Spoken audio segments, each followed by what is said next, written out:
So today you got two handouts. The first one is assignment 104, and the second one is exercise 115, which we'll be working on today.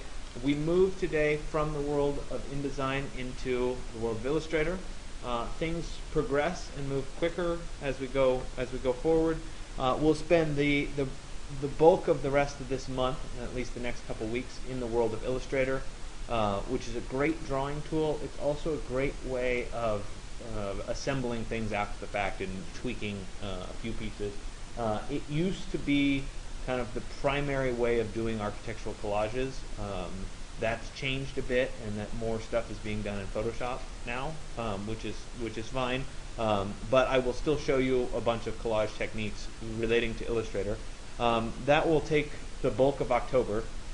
Then starting at the very end of October and into November, we're going to work in AutoCAD for several weeks. Some of you are already very proficient in AutoCAD, but that's okay. We're going to go through the basics. We've determined that it's important at this level for you to get some basic technical drawing skills, and moving forward into 121 and that sort of thing, they want you to have that. So we'll cover a little bit of AutoCAD in the beginning of November, late October, beginning of November. Then we'll move into SketchUp, and then we'll start assembling everything together, where we'll bring AutoCAD into SketchUp, we'll bring AutoCAD back into Illustrator, we'll bring SketchUp into Photoshop, and we'll start kind of using multiple programs at once to create better results. Anyway, you have your assignment 104. It's not due for a while. It's due the 27th of this month, and it's only the 8th today, so you have almost a month to work on this, or 20 days or whatever. So there's a lot of time in this. That being said, it will be very difficult for you to start working on it today because you don't really have the skills to do it yet. So I want you to have this, know that it's coming, but at the same time, there's some skill building that has to happen first. And the easiest way to start in the world of Illustrator with your skill building is to really understand how to use the pen tool. And that's the predominant tool that's in Illustrator. You'll use it for your architectural diagrams. You'll use it to make fine adjustments. If you end up being more of an illustrator than an architect, which a lot of people end up doing, you'll use Illustrator to do that sort of thing. You can draw things in it. A lot of book illustrations are done in Illustrator, so there's a lot of kind of drawing that happens. A little bit about Illustrator in contrast to something like Photoshop. They're both drawing applications. They both can handle photographs. Photoshop is built for pixel by pixel editing, which is better for images. Okay, so you have an image, and that image is made up of a bunch of individual pixels that have individual colors. In Photoshop, you go in and you edit those individual colors, and you can change it. You can clone stamp this color to that color, and it works as a field of these pixels. Okay, Illustrator, on the other hand, is what's called a vector-based drawing program, and that means that it's mathematically driven in that I have a coordinate point, I have a line that goes from one point to another point, and that is then defined as a line. The nice thing about this is if you zoom in and zoom in and zoom in Illustrator, you never lose quality. Right? That line is mathematically derived. It can scale infinitely in one direction or the other direction. Now, of course, there's issues with line weights and that sort of thing, but basically it can scale infinitely because it's mathematically driven. In Photoshop, if you keep zooming in, eventually you'll get to the pixel level and you'll just see all the individual pixels. So there's a limit. And so vector-based graphics are great for scaling. If we need something to get really big, it's not a problem, right? And that is basically how an AutoCAD works. It's how a Rhino works. It's vector-based, right? It's mathematically based. So we need to kind of work through this and start to learn how to create these vectors, so to speak. I will probably use the term line, vector, curve relatively interchangeably. They all basically mean the same thing in the world of Illustrator. So today what we're going to do is I want to give you something that gives you a breadth of practicing with your pen tool and really understanding how it works.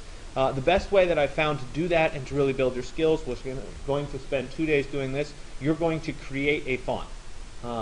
It is not going to be a perfect font. We're going to use an online engine that will actually translate a graphic file into the font. It's not going to scale perfectly. The spacing's not going to be perfect. So don't come up with the expectation that this is going to be a perfect font. But at the same time, it's about learning to use the pen tool. And because we go through the alphabet, there's plenty of curves to practice on. and that's why we do it. So there is a template.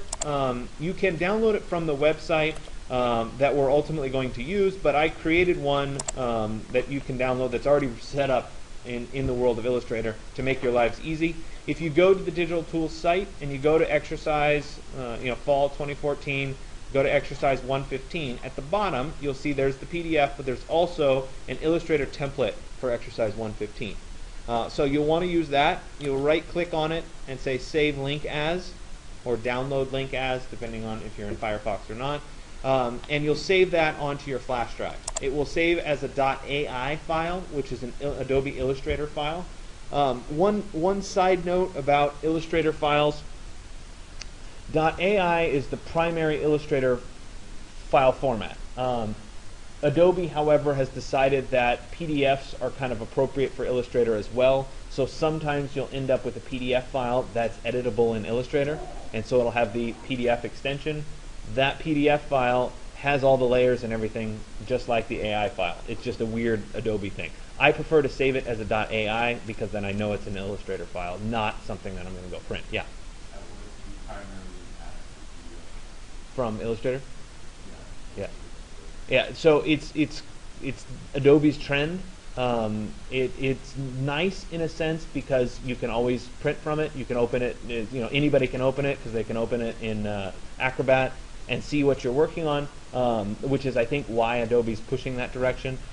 If you end up saving as a PDF, that's fine with me. AI tends to be a little bit cleaner because then you know it's an Illustrator file versus a PSD. But in your case, you're used to saving PDF, save a PDF. It doesn't really matter. Okay.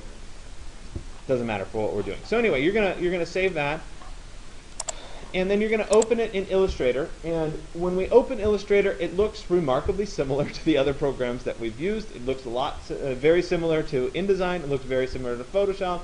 There's a few things that are different, as with any of these programs. There's a few things that are different, but the basic layout is the same. Down the left side here, we have a variety of Illustrator tools that are available to us.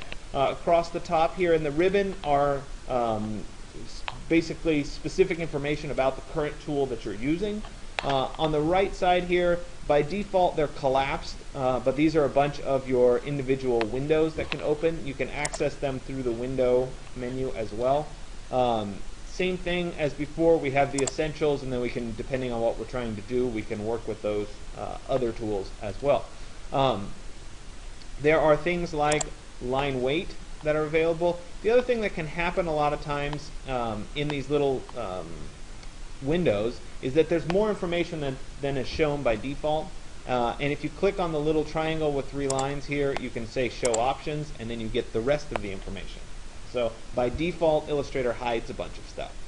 And so I want to point that out early on, that there are always more options, and they're accessible via that little triangle and 3 dots over here on the right side.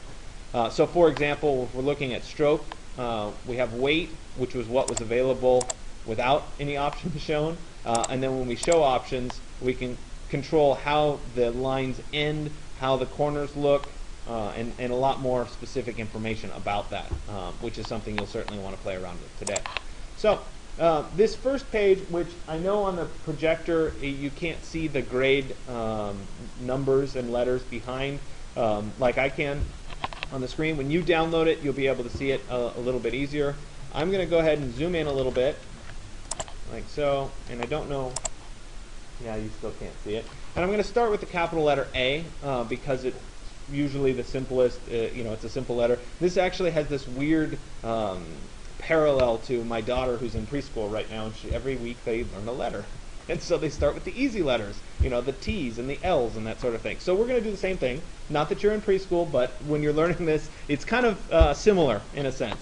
So we're going to start with the simple letters, and I'm going to use the pen tool, which is over here on the left-hand side. It looks kind of like a pen, or an old-fashioned ink pen or a fountain pen or something like that. We're going to go ahead and click on that.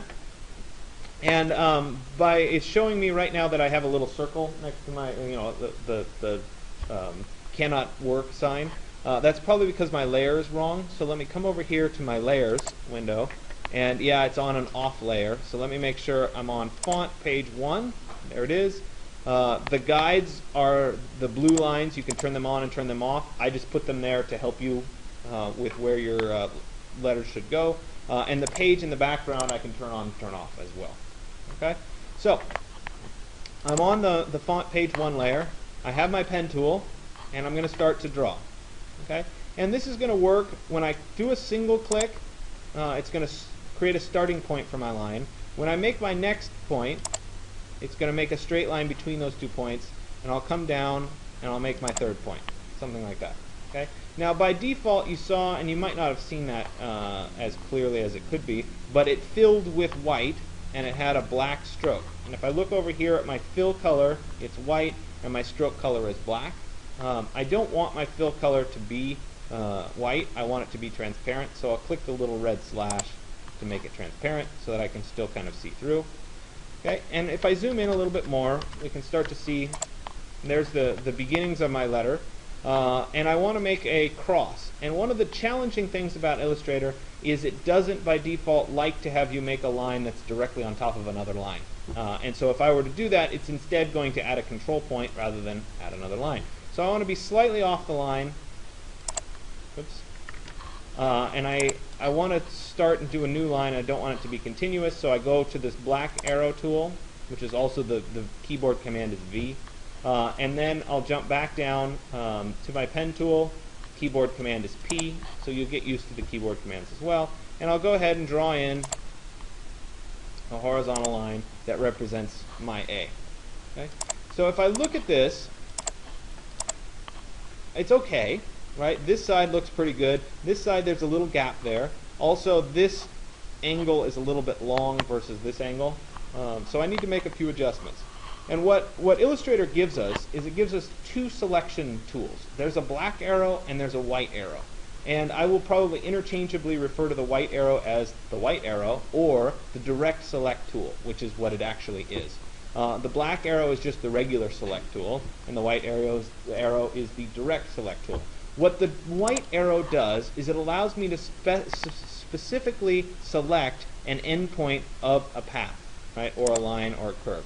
And I can click on that endpoint, and then I can manipulate that endpoint wherever I want it to be.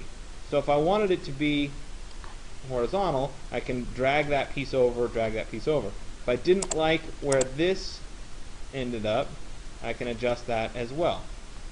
Right? Something like that. Okay?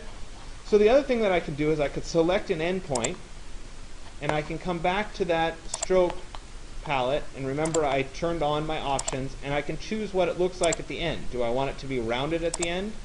Can you guys see how that changed to be rounded? Right? Do I want it to be, let me select it again, do I want it to be square? Right? I can make it square. Do I want it to be square flush with the endpoint? Like that? So it depends a little bit. You've got some flexibility. The other thing that I can do is I can control the top here. Right now it's at a nice sharp corner, right? Right there. I can change it to be rounded if I want it to be rounded. I can change it to be clipped off flat if I want it to be clipped off flat. So you've got a lot of flexibility in terms of what this ends up looking like. Okay? So I've done the A, relatively easy, relatively reasonable. Let's move over here to the B and start looking at that one. Okay? So I'm going to go back to my pen tool, and I'm going to start by drawing just straight vertical, right, which is relatively easy. By default, I get a little bit of a green line if I'm going vertical. Right? I can also hold down Shift to make sure I'm going perfectly vertical. And I've started with the first line of the B. Right? Now, the next piece is going to be a little bit more challenging because I have to do some kind of a curve. Okay? So I'm going to go back to my arrow here just to kind of reset, go back to my pen tool, and I'm going to start at the top of my line, and you see how the pen tool gives me the pen tool with a little line next to it? That means it's going to continue from that point. So I'll go ahead and click there. It's going to continue from that point, and I'm going to draw a straight segment out here to about there. Okay? Now I need to form the loop of this B. Okay? And so instead of just clicking, right, if I were to click, I'd create an angular B. Right? I want it to be rounded. So what I'm going to do is I'm going to click and hold, and I'm going to drag at the same time. And what that does is it creates a little handle, hopefully you can see that a little bit, that controls the tangency of this particular curve. And so this is the part that will take a lot of practice for you, because it's hard to, I will make it when I draw look really easy because I've done it for a long time. when you first start to do it and you start to kind of control where this is, it's very challenging. And so that's why we go through the alphabet, because you'll learn this process as you go. So I'll go ahead and let go, right? And it'll create the first part of my curving line. Because this is going to come back and go straight, I'm going to go ahead and create just a single click, which is going to finish that part of the curve. And then we'll come back to there with a straight segment. Okay? Now I want to continue with the lower part of the B. So I'll go back to my arrow, deselect, come back with my pen tool, start at the bottom, and work my way up. Right? Once again, it's a single click to control. And we'll come back up to right about there. Okay? Now, this looks really ugly, and I'm not happy with what my B looks like. Right? And this will be very common sort of thing. Now, the nice thing is when I go to my direct select tool, my white arrow, if I click on that tangency point, you see how I get the handle still?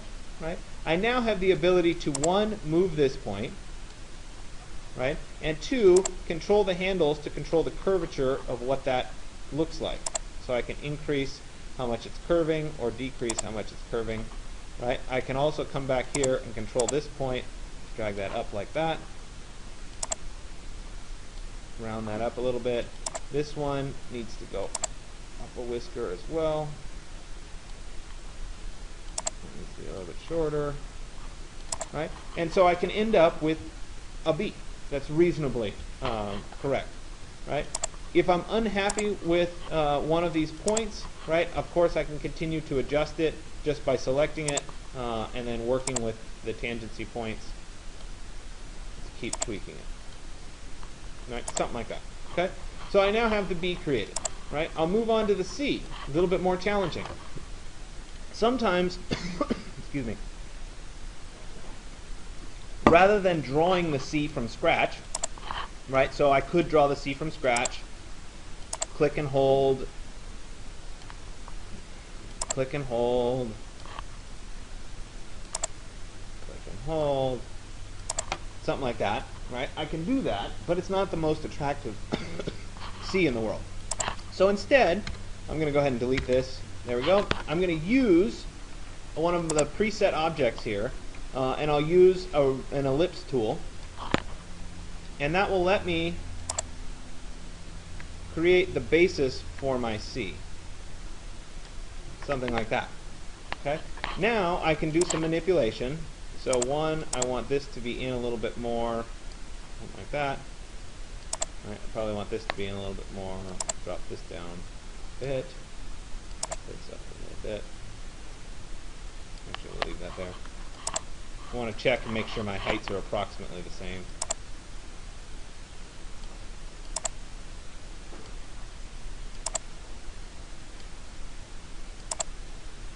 Okay. Now I want this to trim here and here. Let me drag this down just a little bit more. All right. So I want to get rid of a piece of this line segment. So what I need to do is I need to add a control point where I want to delete. So I want it to be right there. So I'm going to come over here, and underneath the pen tool is the Add Anchor Point tool. And so it's the same pen tool, but it has a plus on it. And I'm going to click where I want the end of my C to be. Say it's right there. And I add an anchor point. And I'll come over here to the end of my C there and add the anchor point. Okay, so I now have those 2 anchor points. If I select, right, using my direct selection tool, the point in between those 2 anchor points, just that point is selected, and I press the delete key, I can get rid of that part of the line segment. Okay, so trimming is a little bit challenging because you have to have 3 points. You have to have the point that you want to trim on either side, plus a point in the middle to select that line segment and actually delete it. So I can make a few more adjustments. Now, one of the things that can be very helpful when you're doing adjustments is instead of trying to drag, you can also use the arrow keys to make some jumps. And if those jumps are a little too big, you can adjust what those jumps are, which makes life a little bit easier. So I can also select, holding down the Shift key, both of these points and drag them together out. If I want to make my C a little bit longer, right, something like that. So I now have a C. Okay, I'll move on to the D. Come back to the pen tool, and we'll do a straight line segment from here there, and then we'll start again right here. Now generally it's best to pick a point right in the middle if you're going to create this arc. So I'll go ahead and create a point in the middle, click and hold, and drag out the tangency line. And then I'll come back to this point right there, and I've created the D. Okay? So I have the D. E is obviously really easy. You can do that. Right? Let me come down to a more challenging letter. Right? The letter S. Always challenging. Okay? So this one's going to take, one, some patience, and two, some manipulation of the individual anchor points. So I'll start here, and part of this is choosing where the points are in the S that create the tangencies. So the first point I'm going to pick is right here at the top, to have a control at the top, something like that. Right? The next point I'm going to pick is on this side, so I can control that piece of the S. Right? The next point I'll pick is at the center. The next point I'll pick is right here at the tangency line there. And I'll pick one at the bottom and one at the end where it ends. Okay? And it's okay. It's not the best. Right? So I need some manipulation. One, that needs to be a little bit shorter. Like that. This needs to be a little bit higher. That needs to be a little bit. Tweak that up a little bit. Pull this up. Then we should go up and this should go down. So there's always some manipulation involved in getting the letter to look the way you want it to look. So that bottom sweep is pretty good. Tweak that up a little bit. Let's raise that up a little bit higher. That's too long. All right, and we're getting there. A little bit more. Drop down. Now the nice thing is, since you're designing your own font, you can decide when it looks good enough. But it's very much about practicing with these little handles and getting it so that it looks the way you want it to look. I think this needs to come up a little bit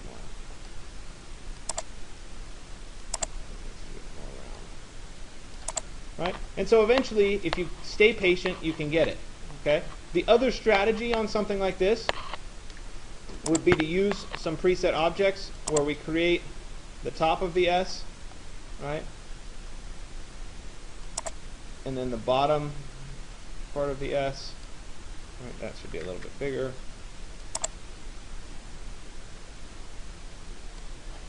And then we can do some manipulations to this object.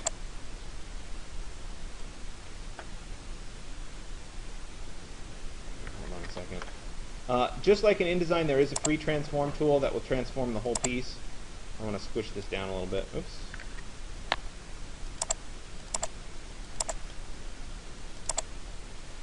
Push this down. Like that. A little bit higher.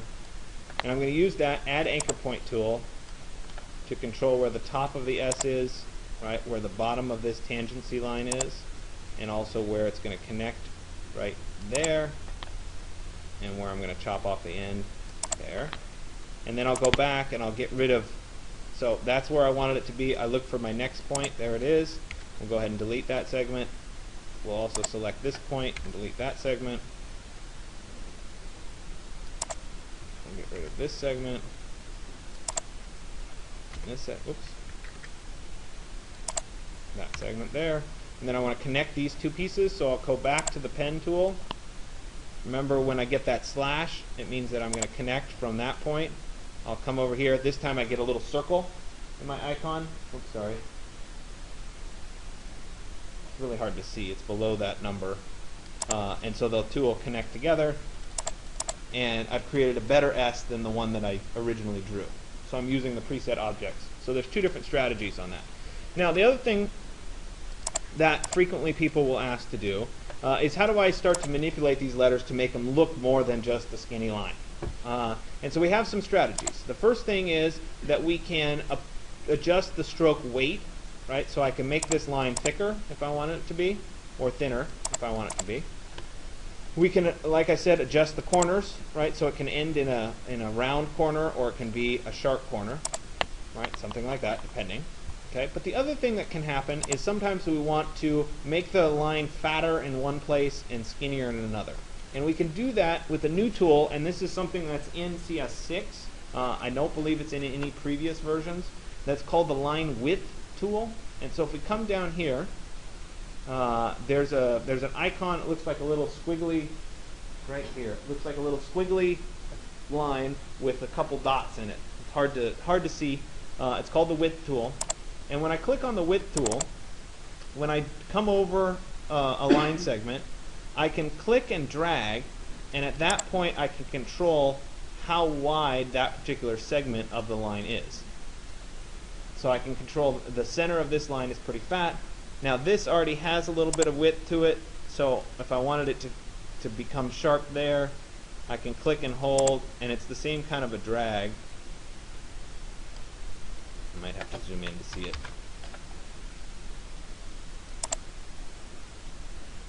Come on. There we go. Right, and so I can,